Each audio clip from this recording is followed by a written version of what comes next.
মাঠে আমি 74 সনে ফুটবল খেলাইছি। আমি ব্রাদার্স ইউনিয়নের ফুল টিম আইনা কাজী আব্দুল্লাহ শিল্ডের ফাইনাল খেলা খেলছি।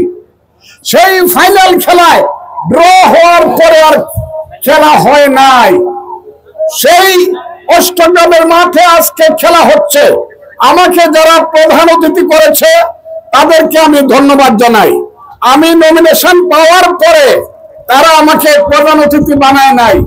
আমার যখন একটা দুঃসময় ছিল, আমার জীবনে যখন কিছুটা আধার ছিল, তখন আজকের যারা আছে তারা সেই অন্ধকার দিনে আমার দুঃসময়ে তারা আমাকে প্রধান অতিথি করেছিল।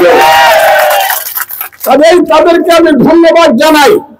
আপনারা নিশ্চয়ই জানেন আল্লাহর রহমতে আমার এবং ভাটি এলাকার দুঃসময় কেটে গেছে। আমাকে আমার দলের নেত্রী দেশ নেত্রী বেগম খালেদা জিয়া, দেশ নায়ক জনাব তারেক রহমান আমাকে ধানের শীষ দিয়েছে, মনোনয়ন দিয়েছে। আপনারা কি খুশি হয়েছেন? যারা যারা খুশি হয়েছেন একটু হাত তুলে আমরা দেখাই। আমি একটা হাত তালি দেন আপনারা।